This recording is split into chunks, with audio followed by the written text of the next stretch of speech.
We're delighted to join you today. I'm Allison Brooks. I'm fairly new to the Park District. I'm the Assistant General Manager for External Affairs. I love the topic for today. I've been working on land use basically my entire career and a lot in the East Bay. It's exciting to work on behalf of the Park District. We have 127,000 acres and counting that we are managing. We're the largest landowner in Alameda, across Alameda and Contra Costa County. And I think you all know that managing land is not a free enterprise. Costs are increasing, needs are changing, and the Park District wants to be able to manage our resources and serve the needs of East Bay residents for years to come. So I'm excited. External affairs involves government and legislative affairs and public affairs, as well as our clerk of the board. But we work across divisions, and I'm really excited that I can introduce the next two speakers who are going to talk about land use from a couple of different vantage points. And that's Brian Holt, who is the acting Assistant General Manager for Acquisition, Stewardship, and Planning. And Brian is, just a wealth of information. He's been working with the park. I learn something every day from Brian. So I know he'll be talking about the district plan, and then Kari Healy will speak after Brian and go into details about how we're responding to changing needs and threats related to fire and the work that the fire department is leading on vegetation management. So they'll be responsible for their presentations, and I'm going to try to keep them each to 10 minutes so we can have plenty of time for questions. And maybe, Brian, after your presentation, we can have some questions related to that, and then we can start with Kari and go into the fire discussion, if that sounds good. So I will stop there and hand it over to Brian. Sounds good to me. Thank you, Allison. Thank you, everybody, for having us here. I am going to share my screen here and hope it all works out. I assume you're able to see my screen. So I'll be talking to you about the district plan for the East Bay Regional Park District. As okay. So as folks may or may not know, the Park District has a master plan. We've had a series of master plans over the years. Our last master plan was updated in 2013. That master plan really sets out a pretty broad vision for like open space and trails in the East Bay. Frankly, it sets out a vision that is beyond our ability to implement within sort of 10-year time frame, 20-year time frame. It's really a sort of lasting, enduring vision. So we're embarking on developing a new district plan, which really focuses on sort of how do we implement that vision of open space. So I'm assuming everybody's pretty familiar with the Park District. If not, a quick overview. We cover all of Alameda and Contra Costa County. We are the largest regional park district in the nation. We've got 73 regional parks, 126,000 acres of open space, 55 miles of shoreline. So that's relevant because sea level rise is really important to us. We manage over 1,300 miles of trails. That's like our in-park trails, as well as regional trails like the Bay Trail, Iron Horse Trail.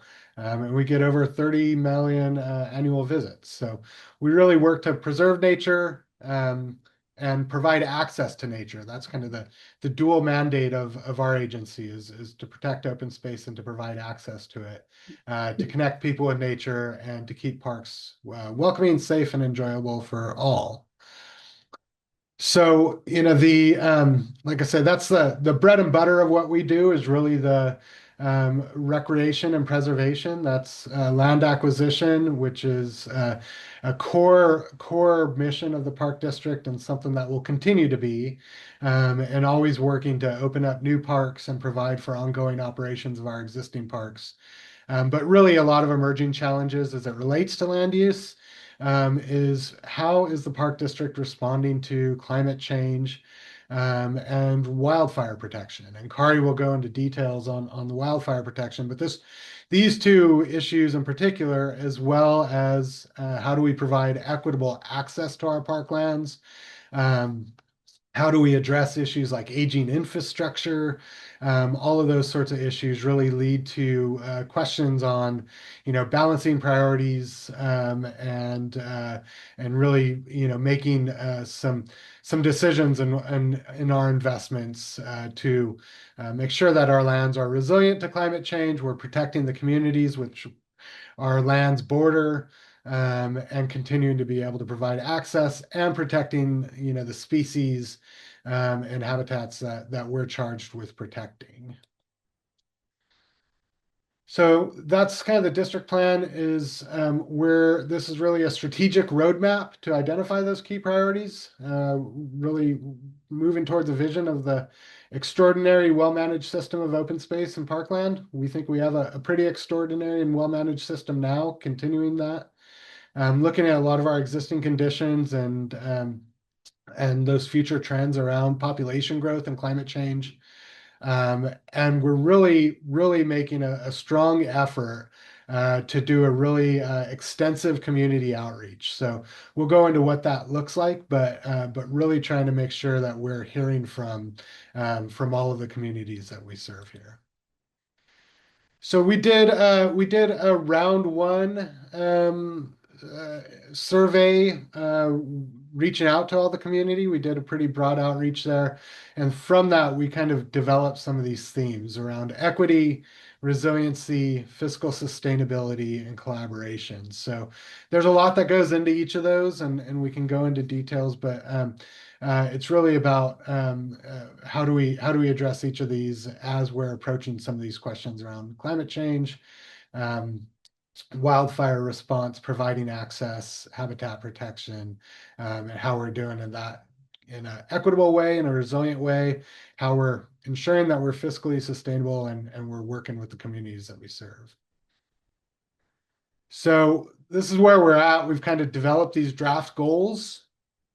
And we're going out now. We've just initiated our round two engagement. So we're going out and reaching out to the community to really start to gauge and assess their sort of agreement with these goals. So the idea is we're going to have these big overarching goals, and we're going to start to get down to some details around budgeting decisions. But so questions around access, our parks facilities should be welcoming and accessible to all. Experiences, we should provide engaging outdoor and enrichment experiences to the diverse East Bay community. Resource protection, so our parks should protect valuable natural and cultural resources, and biodiversity should be part of a healthy ecosystem and resilient to climate change. Our priorities and policies should reflect the changing needs of the East Bay community. Public lands management, our lands and facilities should be well maintained and support a healthy, inclusive recreation. And then our internal and organizational management, that we should be an effective and efficient organization. So we're kind of testing these goals with the community and with our board and staff, and really seeing, is this the right mix of goals as we kind of move into this next phase. So this is where we're at on the district plan. We're in this round two. So round one, we did this big high level vision, like tell us what your vision for the park district is. And of course, not unexpected, we heard lots of visions, and everybody has lots of visions. And we heard all of that. So round two is now getting into kind of clarifying those visions. So and some of them are really like straightforward questions around, how much should we be working to open up new parks versus how much should we be investing in fixing the existing parks that we have? How much of that should be, buying properties for habitat protection and protecting species versus buying properties that expand access into parklands. And of course, we'll continue to do all of those things, but it's really kind of, helping give us some level of how do we prioritize in our budget actions, legislative priorities, what sort of projects should move forward in the near term versus midterm, and how we're kind of balancing that, like I say, sort of um, robust sort of vision that was set out before. How do we sort of delineate what we work on now? So that will be going on through the spring and summer. We'll be having a number of engagement exercises. We've been telling everybody, if anybody wants to meet and talk with us on these, please feel free to reach out. We're happy to reach out with any of your organizations. So if you want to reach out to staff, we can go into the details with y'all. We have a number of meetings set up with different stakeholder groups to kind of walk them through the exercises and hoping that they'll be able to have conversations with their networks. So we can sort of broaden that, but again, also making the invitation available that we're happy to meet one-on-one with any of those organizations. We'll also be going out to a number of our government partners and meeting with different city councils and others. Same thing, kind of getting this information out. So we're really trying to, do an approach to get it out there to everybody and make ourselves available to anybody who wants to do a deeper dive. And then the hope is that by the end of this year, early part of next year, we'll have that plan drafted. That plan will go out in a typical sort of planning process. Folks will be able to review that. We'll get comments back on that plan, and then we'll kind of get a good sense of where we're at. And then that'll go to our board for, approval and go through all that process and working with our various stakeholders and making sure we have the right mix of how we're doing things. Um, so let's see. Yeah, I mentioned sort of where we're at round one, the engagement. We did a survey, did a lot of agency partner outreach, a lot of review, and then some meetings with our board. Um, Round two, this is where we're at, or round one. These are some of the priorities that we heard. I touched on some of these, but investing in existing parklands, providing access to new parklands, how we balance that resource conservation and public access, providing new amenities. But as Kari will go into, one of the priorities that's definitely emerging that we're having to balance with and contend with as staff is how do we respond to some of these emerging challenges from climate change, wildfires, and others. So a little bit more detail on round two. Like I said, I've kind of gone over all this. So we'll be refining these goals. And these are all the folks that we'll be reaching out to. Um, and then this is sort of the schedule as we look to wrap this up. So we're in this sort of active engagement phase, early outreach phase where we're building awareness for this outreach. We'll be in real active engagement in April to June.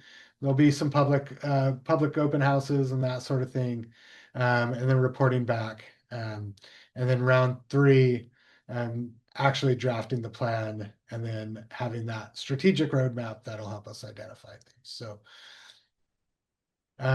with that, like I say, there's this website here, ebparks.org/district plan.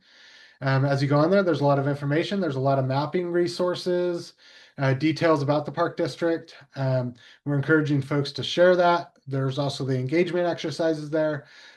So welcome any feedback there. And there's also ways to contact us. Like I say, if any of your organizations want to go into more detail, open up some maps and sort of talk about things, please feel free to reach out. And then we'll be sharing more information with the year. So with that, happy to take any questions. And like I say, Kari will kind of go into details in a specific area that I think really highlights some of the challenges that we're balancing. Thanks, Brian. Does anybody have any, or Jared, unless you want to facilitate this part of it? Does anybody have an immediate question, or do we want to hear from the fireside before we dive into questions? Quiet group today. Okay.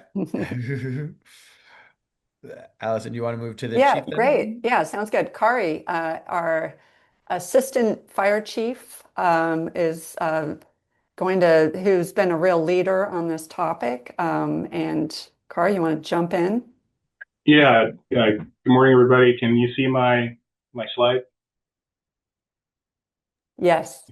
Okay, cool. Thank you. All right, Kari Haley, Assistant Fire Chief.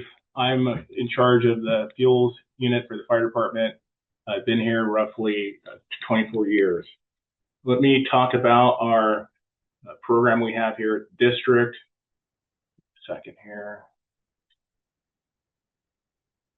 And first, I'm going to talk about how we go about, as a fire department, creating strategies for fuels management.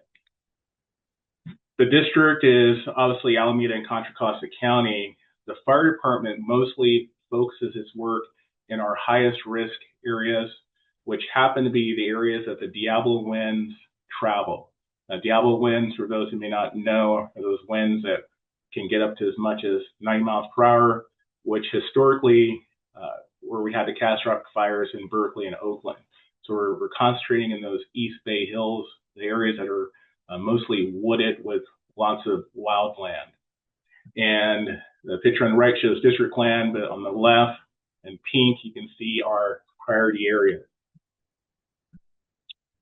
So we were already doing work as far as fuels management for the district, but in 2020, we noticed that our trees started to die off, and that was caused by climate change. Short version of it was many years of drought stressed the trees, which allowed natural infestations, bark beetles, to take advantage. In other cases, natural pathogens, and caused hundreds of trees to die off, creating not only a forest health issue, but a extreme fire danger issue. And so we had to have foresters come out from throughout the state of California to analyze what was going on. They told us what was going on, and they gave us the treatment or a prescription of how to remedy it, how to fix it, which was basically thinning the forest so that the beetles wouldn't jump from tree to tree, leaving the remaining trees to be healthier because they would have more nutrients, ground soil, and water. Then we figured out how many millions of dollars it was going to cost to do this. So we started to seek funding, and literally had applied for $30 million in grants just so that we could handle this particular situation. Here's an overview of our investment in fuels management. So our program's been roughly about 10 years, and in 10 years, $65.5 million spent on fuels management. And there's a basic breakdown of our capital projects for the district, which are a little bit long-term projects, but it does have multiple funding sources, from district funding to grants to different measures we passed. And then there's grant funding, which shows about 66.9% of it. And then you can see what we have remaining. And I have another slide here that gives a better breakdown. And so what we have available for funds as of 2026, and some of these funds are 5 years, some are 1 year, some will expire in 3 years. But we roughly have $10.1 million available. And you can see the breakdown of what is district funding, which is the top one, and then the state funding, which is CAL FIRE, 1.1 million there. And we've been very fortunate, one of the very few that received $5.7 million from FEMA. Typically, we would receive one FEMA grant roughly every 5 years. We received 2 within a 3-month period.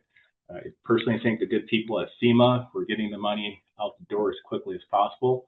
They were successful with that, and we were the lucky recipients of that funding. So as you can see, we have a pretty robust funding strategy and also a grant department, but we also use our resources to help our partnering agencies. So we were lead for a grant that we did through the Hills Emergency Forum, which is a group of multiple agencies in the East Bay Hills that we were part founders of, to get people to collaborate and share information when it comes to fuels management work. The grant Typically, one agency would do work on their land, maybe the next agency did not, and you have a patchwork of fuel break. This particular project, we were able to do the landowners, East Bay Mud, UC Berkeley, Regional Parks, did land fuels management work on our portion, so it was all connected. And the city of Berkeley did work on their portion, which was the defensible space work and providing a grant for the community to do shipping and do their portion of this program. And then we recently found out we received another $950,000 from CAL FIRE. It's a CAL FIRE prevention grant.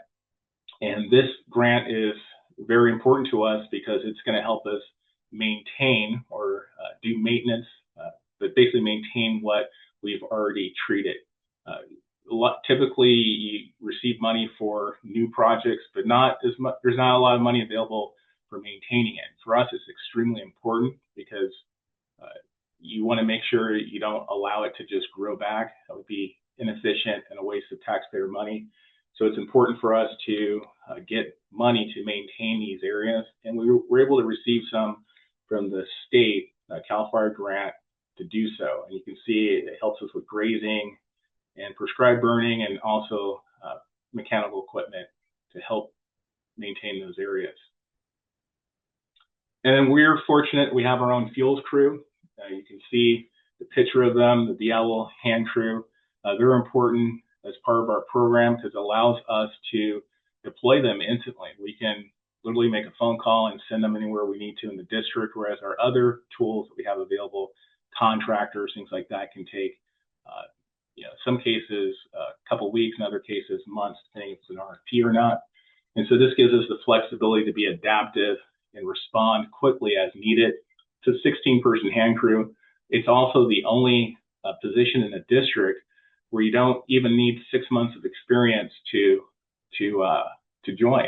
So we typically receive a lot of members, and some of the people in this picture are from Civil Corps and other groups where we're able to have those members transition into our program. And once they get a job at the district, they truly can become anything they meet the minimum qualifications for once they're in our agency.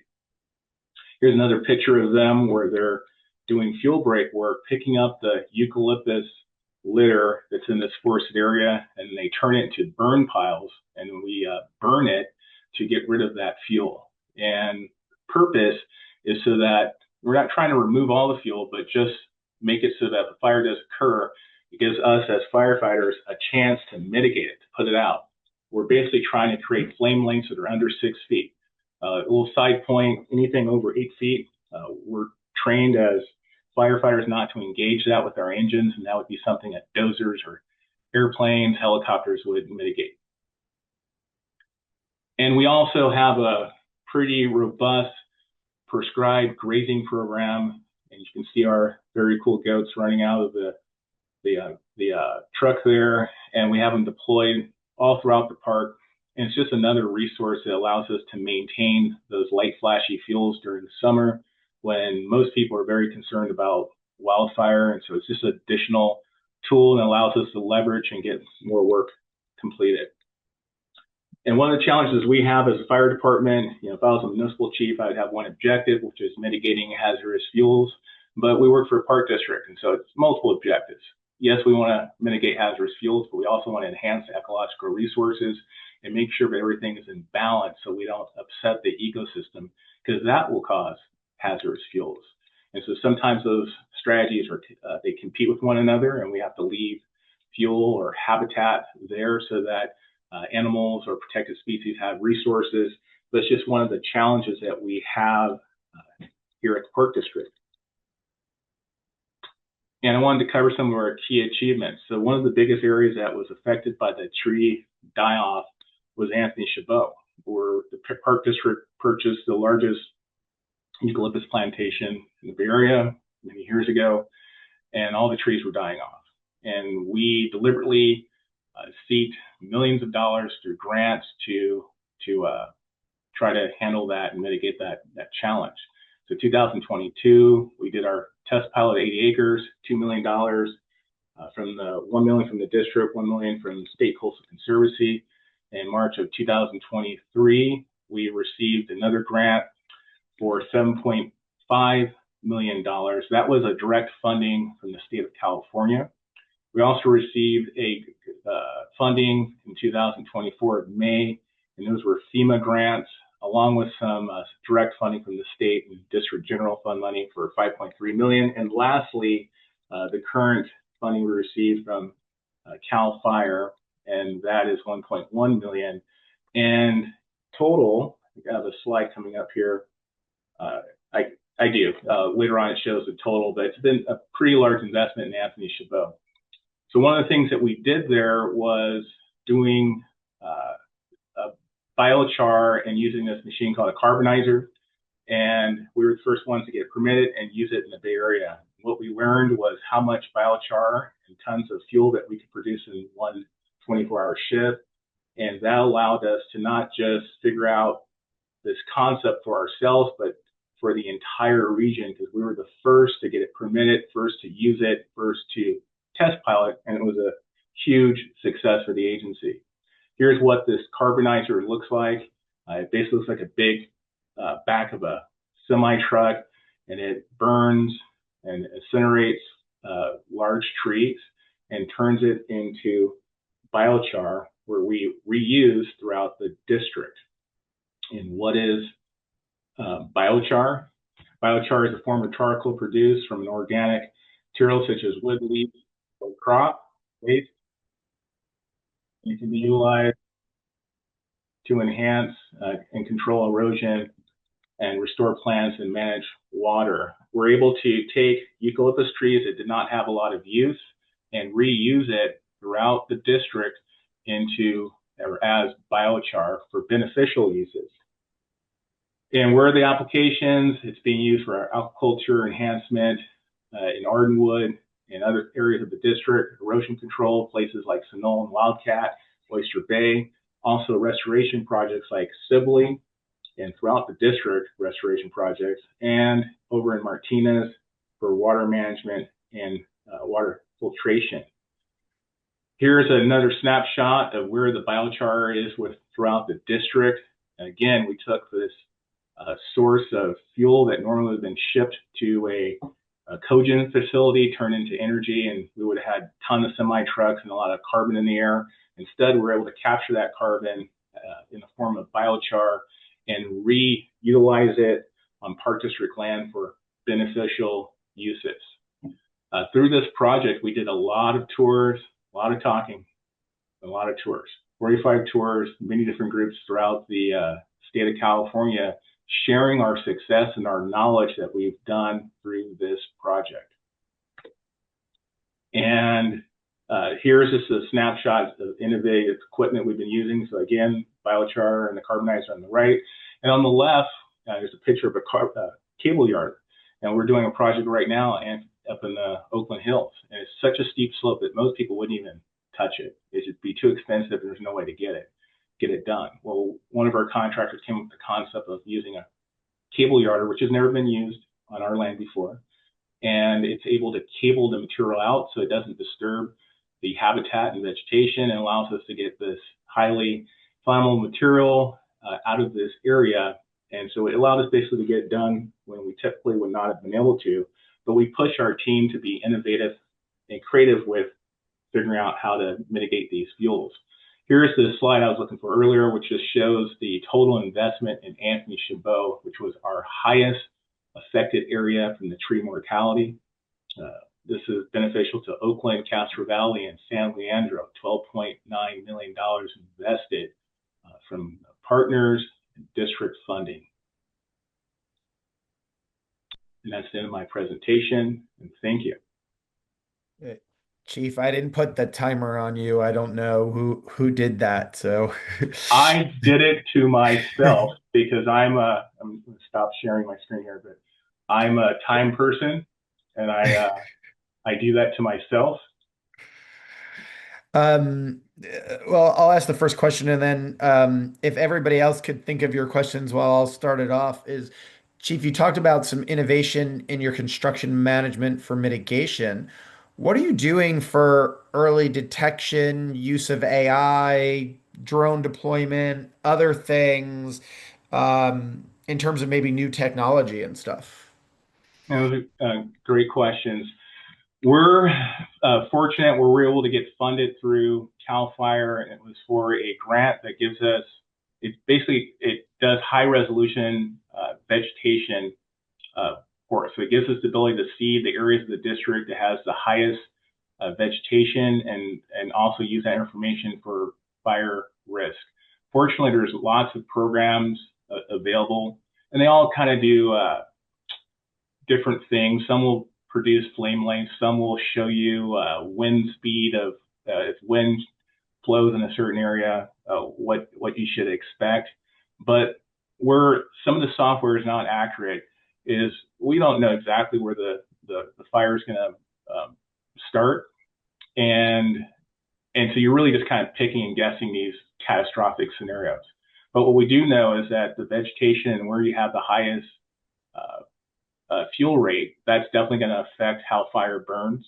And so our goal is taking that information along with over a decade of fuels management work and also figuring out making sure we spread our workload out so we're not just in one city, in one district or one community, so that our work is balanced and all communities benefit from our work, which is extremely important. We have a lot of groups that are organized, and they do what they should do, which is try to use their efforts to get our attention. But it's very important to me that we're very fair and ethical with how we use our work and make sure that we're benefiting all communities, not just the ones that are very organized. And as far as the you said AI and you said something else I didn't quite answer. AI, drones, early Right. detection. Yeah. So the footage I showed you earlier was just happened to be from our helicopter, but we have in the fire department, we have multiple drones. In the PD department, we also have lots of drones, and we use that for assessments. So fuels assessments, but also assessing what areas. So fuels assessments meaning looking at the area from the aerial and able to see what the vegetation is looking like, and that helps us with putting it in our fuels plan, but also with providing information to our contractors. We also can use it for our own defensible space inspections and oversight for ourselves. So looking at areas, it allows us to be more efficient with our time. As you can imagine, 2 different counties, it's a big area to cover. And so using that technology is beneficial for us. And that's just with fuels. We use drones or other things that are more public safety related, as far as looking for people who are lost, things like that. But that technology is beneficial for us, and we're very lucky that there's lots of technology available. But at the end of the day, our traditional techniques are still applicable, which is in the Bay Area, fire has a history and it burns consistently in the same areas, and it's because of the fuel, because of the weather, which is the wind, and unfortunately because us as people have accidental starts. And the combination of all those things is why you're going to have fires more frequently in some areas and not so much in others. Okay. Who else from the committee has questions? This is Rhonda with Habitat East Bay Silicon Valley, and I have a quick question. It's more from a personal standpoint. I live in Leona Heights, and there's a swath of land between Merritt College and Mountain Boulevard that is privately owned, that is full of fuel ready to go up. And every time anybody in the neighborhood asks about it, they say that it's hands off because it's privately owned land, but it's super dangerous. So I'm just wondering, what's your advice in a situation like that, where it's like right near the York Trail, Leona Lodge, which is East Bay Parks District, but this particular land is privately owned. What do you do in a situation like that where everybody's looking at it, waiting for it to go up, but nobody's really doing anything about it? Well, the first step, and I think it sounds like you know that it's privately owned, but if you can find out who if it's truly like a person or if it's yeah, it's a person. We've done all that exercise already. Yeah, and if you can try contacting them. It's a little bit easier if it's a government agency because we're more responsive to those type of, that type of information. But if it's a private person, unless it's in violation of a fire code, typically probably the closest that they could be in violation would be defensible space. And you said Leona, so that's in the city of Oakland. I know that Oakland is passing a defensible space regulations that I believe they're giving the community a year or 2 years to adapt, because it's going to be pretty expensive for those who live in the East Bay Hills. But that is probably going to be your best chance. Is as a landowner, they're responsible for 100 feet of clearance next to the adjacent parcel, and so that would fall under the defensible space rules. Thank you. And thank you for everything you do. I'm a big hiker and I just love all of your area. It's very well maintained. So thank you. Thank you. Okay, who else? This group usually has a lot of questions. Brian, or Allison, what is the status of the newest park coming in Concord, and that land from the Naval Weapons Station being developed? Yeah, we're Thurgood Marshall Regional Park. We're working on developing what we're considering kind of phase one public access, which is about 900 acres located south of Bailey Road. So when you're looking at the map, there's a big portion of it that's kind of between Willow Pass Road and Bailey Road, which is really adjacent to where a lot of the city of Concord is planning development. But then there's a whole nother 900 acres that's located south of Bailey Road that kind of connects over to like some of our lands near Black Diamond Mines and Kirker Pass Road. So we're working on developing a staging area and some trails in that area. I don't know the exact schedule, but I think we're getting ready to go into, we're working through permitting and all that sort of stuff. And I want to say the timeline is, sometime next year or so that things would be opened up there. So that's what we're hoping to deliver as kind of the first bit of public access there. And then we continue to have discussions around, there's a whole series that are interpretive and recreation folks, as well as our government affairs team, have been leading a series of like public tours out there for folks as well. So you can kind of, you'll see notices for those, or they're listed in our regional in nature and on our website to get some guided tours out there with some of our naturalist folks. So they've been doing a lot of those. So it's super beautiful site, interesting. Yeah. So it's Letitia Moore. I'm on the EBLC board. Thank you so much for being here and taking this time with us. I have sort of two questions or two topic areas. One is sort of sea level rise and the coordination with the jurisdictions, right? So sea level rise is kind of being tackled project by project, city by city. BCDC is providing its oversight. The one shoreline and other areas are providing their oversight. But in the Alameda Contra Costa area, my question is, how is that coordination happening? Like, we'd like to see regional work. I feel like we see it project by project, city by city. Is there an avenue for East Bay Park District to coordinate and collaborate with the cities or with the counties to do sort of a regional approach to the sea level rise issue? So that's the one question. The other question is funding. Is there more funding that, I think the answer is going to be yes, but is there more funding that you could use? And are there places to look for that? And are there opportunities that EBLC or its members could collaborate with you on looking for funds and finding funds?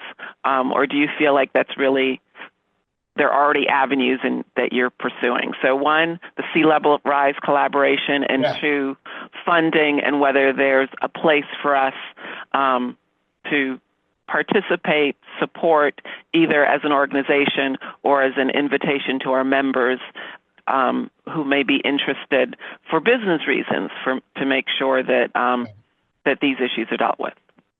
Well, I can definitely address the first question, and I can start to address the second question. I imagine Allison will maybe want to touch on that a little bit too. But regarding the sea level rise, we do partner with BCDC, and their recently adopted RSAP, the Regional Shoreline Adaptation Plan, which really, attempts to take a regional approach at some of these, and we're starting to see projects come out of that.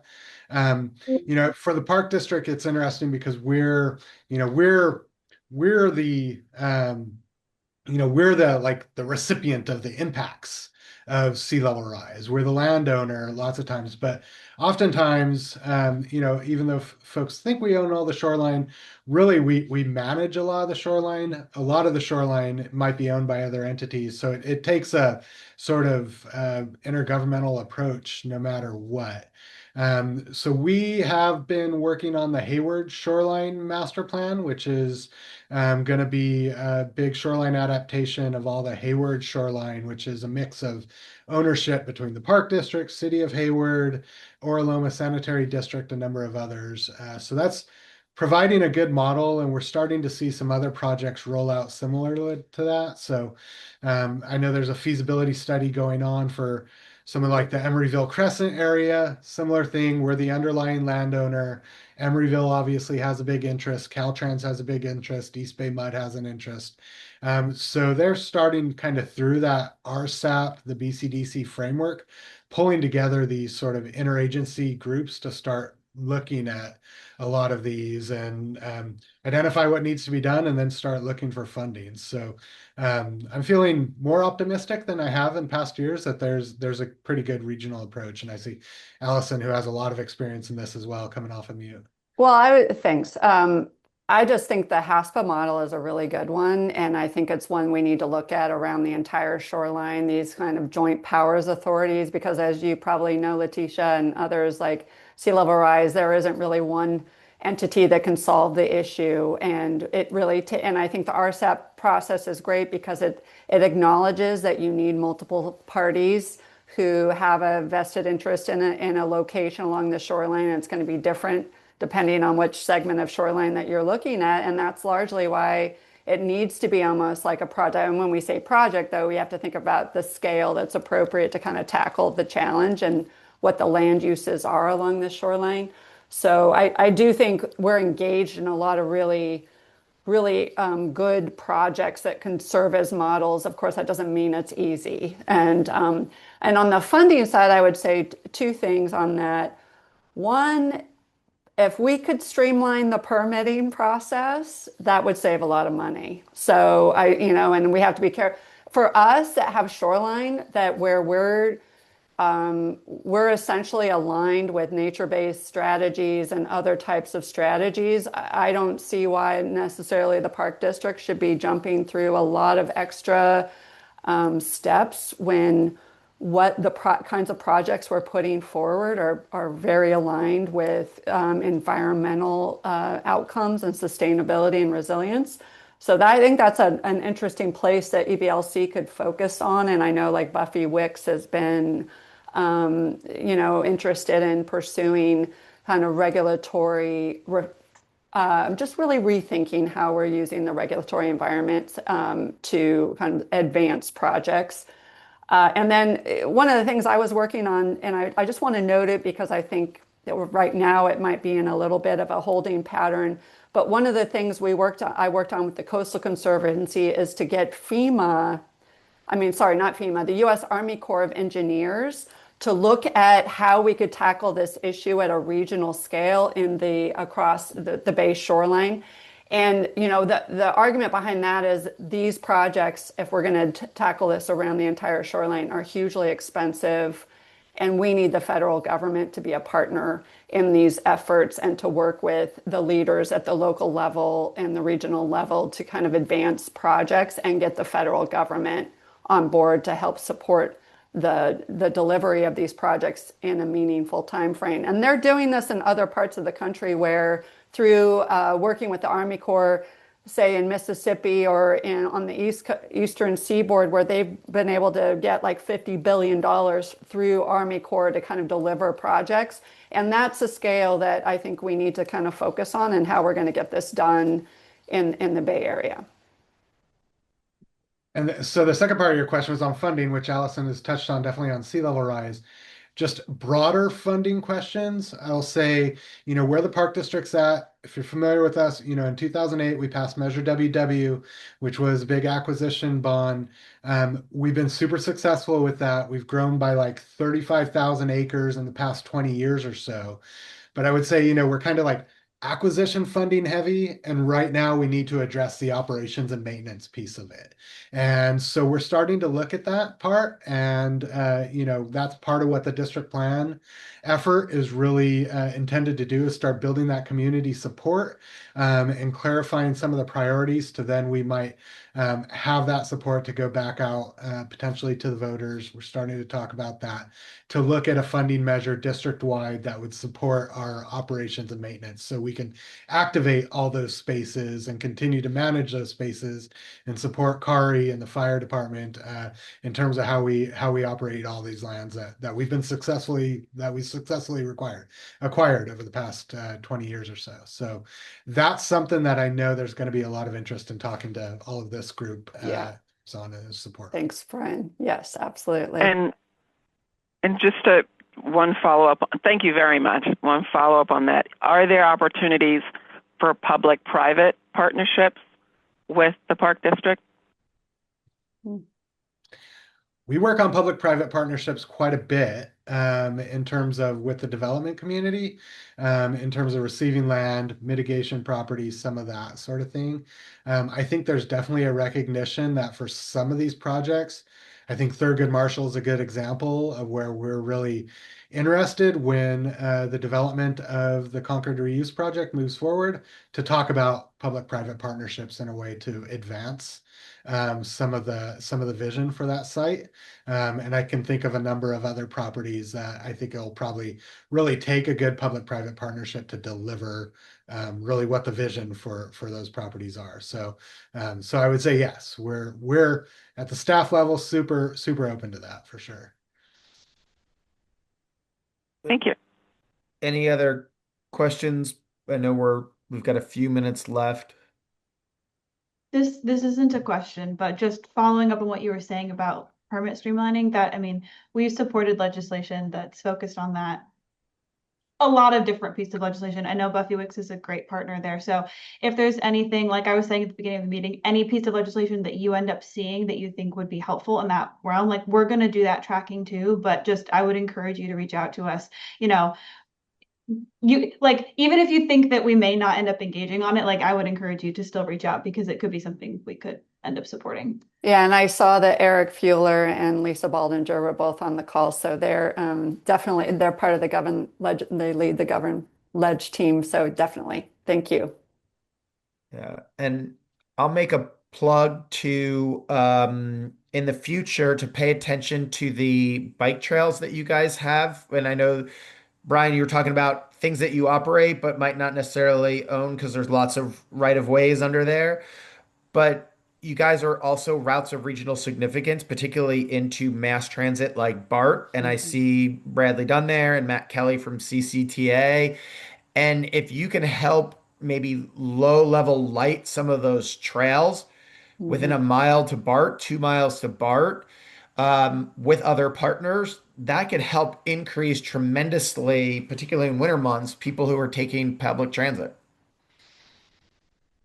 Yeah, that's a project we're actually working on right now. There's some low-hanging fruit there on how we really need to show the connection between transit and our resources, and we need to do a better job. And we did have a chance to connect with CCTA recently. We're reaching out to our transit partners. We're doing some analysis, some GIS overlays to kind of show where those connections are, and then how do we communicate those better to the public, and then work with our transit partners to strengthen those connections, as you've noted. So definitely, thanks for raising that. Yeah. And then Awesome. Allison, I was going to make a comment on the question about that land parcel that was private owner. Mm. I wanted to say one thing. So what the people may not know, there was a study done out of the Palisades fire that all the fire chiefs are aware of now.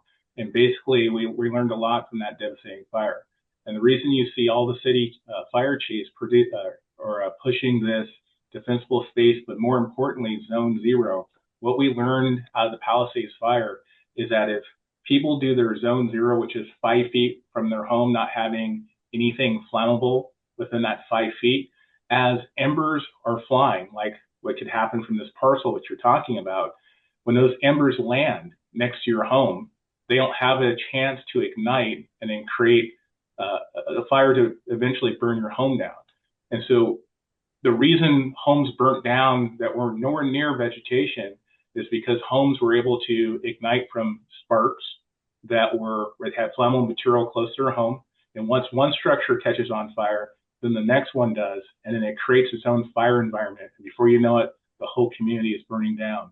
So as a community, how we can empower and protect ourselves when somebody else isn't, it's more, I want to say more, it's just as important what the person is doing next to you in your own home, and making sure we're all on the same page of having that defensible space, that 5-foot clearance within our home, because that truly does protect us from an event like what just happened in the Palisades.